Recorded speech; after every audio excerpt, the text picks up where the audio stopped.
C'est l'heure du sonneur. Et pour notre sonneur, je suis donc très heureuse de recevoir Jean-Vincent Chantreau. Bonjour. Bonjour Clémence, bonjour à tous. Merci d'être avec nous ce matin. Alors, Jean-Vincent Chantreau, on a pu voir une vidéo que vous avez publiée pour annoncer la création du Réveil des terroirs et surtout pour nous alerter, nous dire mais ne regardez pas que du côté des agriculteurs, le feu brûle aussi de notre côté. Avant que vous nous expliquiez tout ça, je propose de regarder un extrait. Bonjour à toutes et à tous. Alors que tous les regards sont actuellement tournés vers l'agriculture, avec le problème du Mercosur, de la dermatose, bien l'Europe et l'État français en profitent pour tailler les croupières à d'autres secteurs de l'agroalimentaire et en tout particulier vis-à-vis de la pêche et de la pêche artisanale française. La semaine dernière, les ministres de l'Europe, de la pêche, se sont réunis à Bruxelles et ont pris la décision, pour la France en tout cas, de diminuer les quotas de pêche, avec pour certaines espèces comme le maquereau, moins 70% d'autorisation de capture. Pareil pour le lieu noir, le lieu jaune, la sole, mais aussi en Méditerranée de réduire de plus de 10% le nombre de jours de pêche autorisés. Alors c'est une réelle condamnation de nos métiers.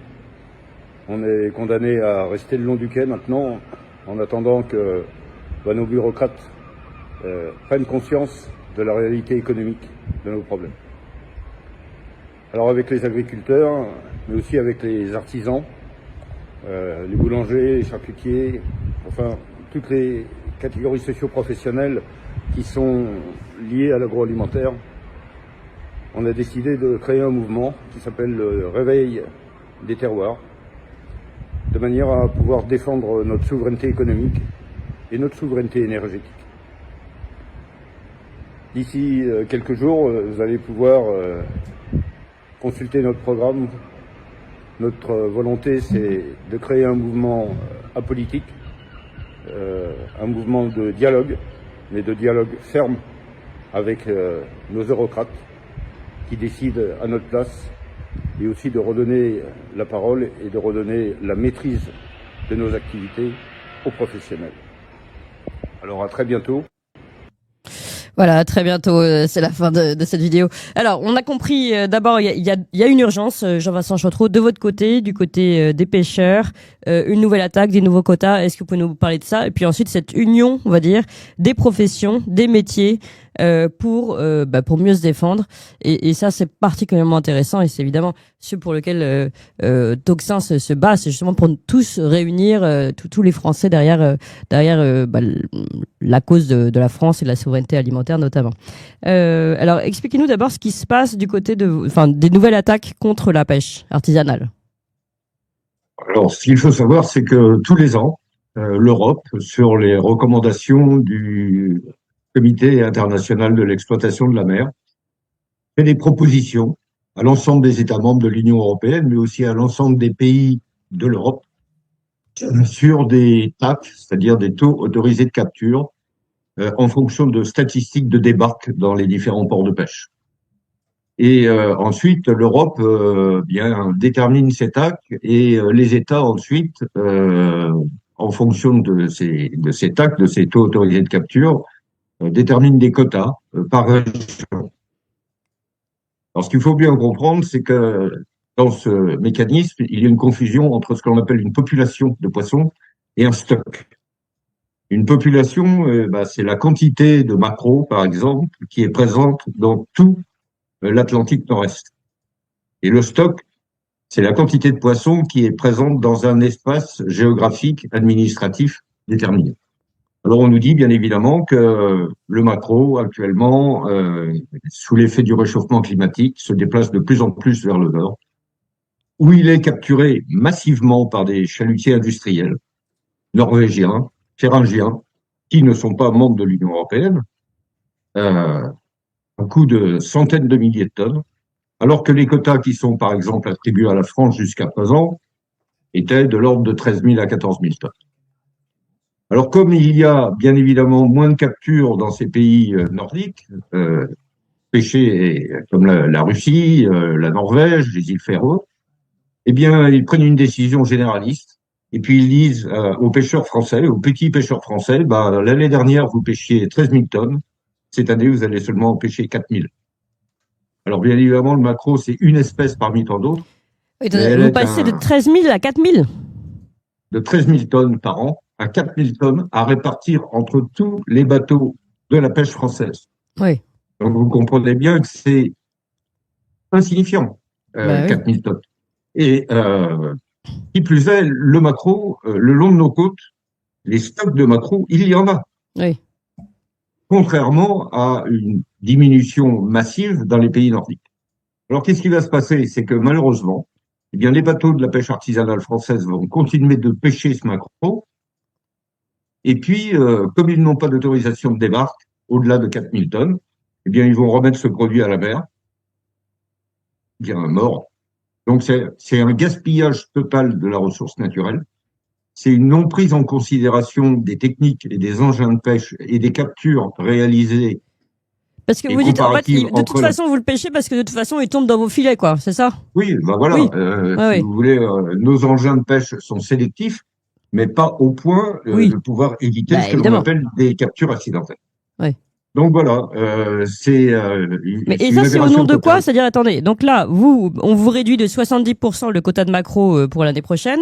Au nom de quoi? Est-ce que vous pouvez nous rappeler? Alors, au nom, parce que le CIEM et l'Union européenne considèrent que la population de maquereau, encore une fois, la quantité de maquereau qui est présente sur l'ensemble de l'Atlantique nord-est baisse, mais ça à cause du fait que les stocks dans le nord de l'Europe, qui sont pêchés par la Russie, la Norvège, etc., eux diminuent à cause de la surpêche.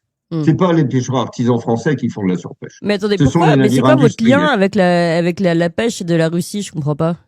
Alors, on n'a aucun lien, mais ils pêchent sur la même population. Ils exploitent la même population. Et le CIEM, lui, donne des instructions à la Norvège, enfin, tout au moins des recommandations à la Norvège. Le petit maquereau de la côte de Normandie, et vous croyez qu'il va aller jusqu'en Russie? Ah oui, c'est la même population. Le maquereau est une espèce qui se déplace. Mais il y a quand même des stocks qui restent localement positionnés le long de nos côtes. Alors c'est pas les mêmes stocks et en fait nous ne faisons que subir la surexploitation qui est faite par des produits non membres de l'Union européenne et qui refusent tout dialogue. Ils s'en foutent de l'Union européenne. Bah, bien sûr. Ils continuent de pêcher. Bah oui. Bah, eux. Alors ça c'est valable pour le maquereau, mais c'est valable pour toutes les autres espèces, pour le lieu, pour le bar, pour la sole. D'année en année, les quotas attribués à la pêche artisanale française diminuent. Donc attendez, si je vous résume, si je vous résume, il y a des super pêcheurs, on va dire, dans le sens là, on n'est pas sur des tailles, on est plus sur des tailles industrielles et pas sur les tailles des petits bateaux français, qui peuvent détruire les fonds marins, récupérer toutes les espèces, évidemment exploser tous les quotas, et c'est à vous de payer derrière. C'est-à-dire, c'est à vous qu'on va dire, voilà, faites attention, parce que là, vous avez trop pêché. Ben non, c'est pas moi qui ai trop pêché, moi j'ai tout respecté. C'est ça? Tout à fait, voilà, c'est ça, parce qu'on est trop bons élèves en Europe et particulièrement en France. Ben oui, parce que vous aviez déjà des problèmes avec, pour le coup, vous aviez déjà des problèmes avec la Grande-Bretagne avant.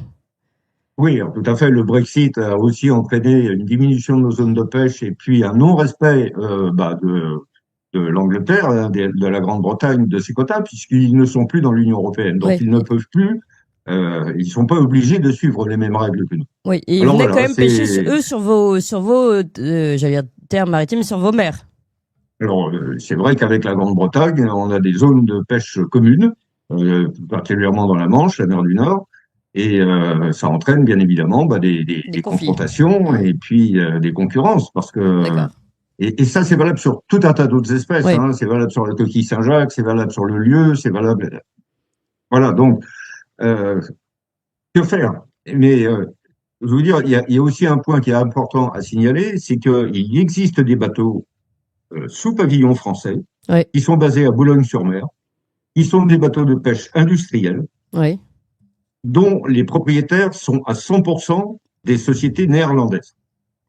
Donc ces sociétés néerlandaises viennent pêcher dans nos eaux avec des bateaux battant pavillon français. Donc ils prennent les quotas français. Sur les quotas français. Oui. Et ces produits-là ne sont absolument pas débarqués en France. Ils sont débarqués aux Pays-Bas. Et à bord de ces bateaux-là, il n'y a même pas de marins français. Donc c'est un détournement de quotas. parce que l'Europe considère qu'une société néerlandaise peut très bien s'implanter en France. Alors, en fait, si je comprends bien, il a seulement l'immatriculation, donc le pavillon français. C'est le seul truc qu'il a de français. Voilà. Et puis, sa société qui est domiciliée. Et lui, il est soumis au même quota ou pas? Oui, mais du coup, il prend tout. Il est soumis au même quota que la France. Ouais. Mais vous comprendrez bien qu'un bateau de 80 mètres de pêche industrielle appartenant à une société néerlandaise qui vient travailler sur les quotas français n'a rien à voir avec les petits bateaux de 12 ou 14 mètres de la pêche artisanale française. Et il n'a pas forcément même l'intérêt ou l'échange entre guillemets entre le pêcheur et son fond et son domaine maritime, si je peux l'appeler comme ça. Tout à fait. Et c'est assez désespérant tout ça. Et donc cet appel que vous faites à rejoindre le collectif Réveil des terroirs, c'est pour se dire, écoutez, maintenant, en fait, on a quand même l'impression que les problématiques sont un peu toujours les mêmes côté agriculteur, parce que là aussi, on voit que là, dernièrement, c'est la DNC, mais il y avait d'autres combats. À chaque fois, ce sont aussi les fermes traditionnelles, j'ai envie de dire. Là, vous, c'est la pêche traditionnelle, là-bas, c'est les fermes traditionnelles.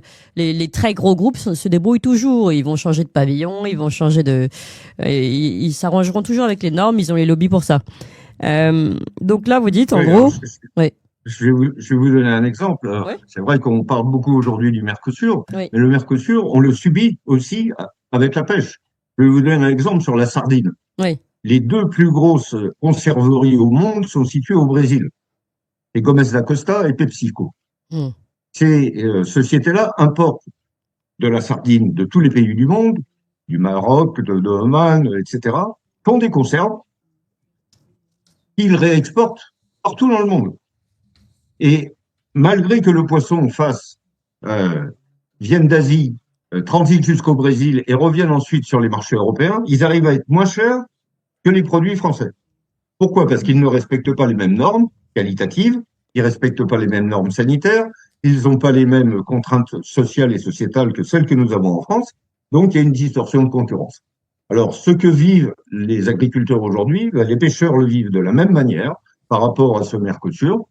Voilà, c'est pour ça que depuis déjà plusieurs mois, on était pour parler et en négociation avec la coordination rurale, avec d'autres secteurs de l'agroalimentaire, les boulangers, les charcutiers, etc., parce qu'on pense indispensable aujourd'hui que tous les structures professionnelles de niveau artisanal, qui aujourd'hui représentent 80% du tissu de l'agriculture et de l'alimentation en France, se réunissent parce que on peut faire des copier-coller entre toutes les professions. Exactement. Donc c'est pour ça que nous avons créé Réveil des terroirs, qui est dans un premier temps une association et qui a pour vocation de se transformer en syndicat, en organisation syndicale citoyenne.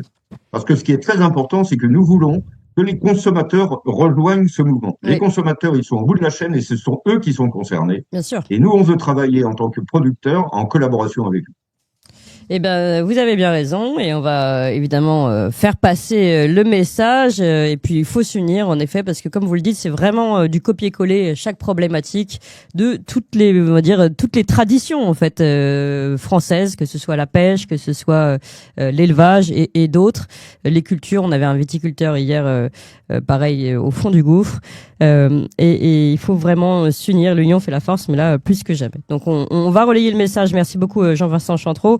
Bon courage en attendant. Et je voulais juste vous demander. C'est vraiment l'objectif, c'est vraiment de défendre la souveraineté alimentaire, mais aussi la souveraineté énergétique de la France devant les diktats de l'Union européenne qui nous sont imposés sans concertation et sans réflexion. Est-ce que vous avez juste l'impression, dernière question, que de votre point de vue, est-ce que vous avez l'impression qu'il y a une volonté destructrice en fait de tout ce qui faisait avant le maillage traditionnel français? Ou est-ce que c'est juste pour laisser passer les gros arrivages industriels, je sais pas, d'Amérique latine là d'ailleurs, ou c'est juste de la bêtise pour le dire gentiment? Non, il y a une volonté très claire. Mettez-vous à la place d'un boulanger aujourd'hui qui doit importer sa farine, qui doit acheter de la farine. Si les exploitations agricoles françaises de blé disparaissent, les céréaliers disparaissent, on va bien être obligé d'importer ces produits. Et ces produits ne vont pas être importés individuellement, c'est-à-dire que votre petit boulanger de province, il va pas aller acheter directement sa farine au Brésil. Il va passer par l'intermédiaire de gros consortiums français, de gros groupes d'achat et de distribution, qui, elles, vont réguler le marché et vont réguler les prix. Donc, vous comprenez bien qu'on arrive dans un système qui est complètement vertical, dans lequel il n'y a plus aucune possibilité pour les gens qui font du métier de bouche, qui sont au bout de la chaîne de distribution, de réguler leurs activités. Ils subissent et derrière, c'est le consommateur qui paye. Ouais, donc en fait, il faudra aller chercher sur à qui profite le crime, pour reprendre la question qui a été posée par les agriculteurs que j'ai rencontrés hier. Merci encore Jean-Vincent Chantreau, secrétaire général de l'Union française des pêcheurs artisans. Et donc, vous avez lancé cet appel du réveil des terroirs. Du réveil des terroirs. Voilà, président du réveil des terroirs. Ben pardon, je savais pas la fin de la présentation. Merci encore et très bonne journée, bon courage. Toxin est derrière vous, vous le savez. Merci à vous tous. On a une chaîne avec une émission tous les jours à 18h. C'est Toxin Plus P-L-U-S. Alors le lundi, vous retrouvez les sketchs de Laurent Firode. Bonjour, je suis Laurent Firode. Le mardi, vous retrouvez l'émission historique d'Éric Branca avec ce qu'il appelle les parts sombres de l'histoire. On apprend des choses vraiment passionnantes. L'Europe unie n'est dans l'esprit de Monnet qu'une étape vers ce fameux gouvernement mondial. Le mercredi, vous avez le RIC. Allez voir les débats animés par Fabrice Grimal. Il y a eu le service militaire, il y a eu les régions, l'audiovisuel public. C'est du débat et on vote sur Toxin. Là, au moins, on a le droit de voter. Je vous rappelle qu'avec le RIC Toxin, la France a rétabli la peine de mort, privatisé l'audiovisuel public et rétabli le service militaire. Et puis le jeudi, vous avez l'émission scientifique tenue par Alexandre Cugnache. Et le vendredi, Renaud Bochard, tout le monde sait. Alors Renaud Bochard, c'est notre chroniqueur pour les États-Unis. Et là, il organise des interviews qu'on prend le temps en plus de traduire. Allez voir aussi ces émissions qui vous permettront vraiment d'avoir un coup d'avance sur ce qui se passe aux États-Unis par rapport aux autres médias. Et enfin, la grande nouveauté, dimanche, vous retrouvez l'émission humoristique Le jour de Gouaille est arrivé. Parce que là, c'est no limits dans l'humour. Vous allez voir, c'est du très très lourd.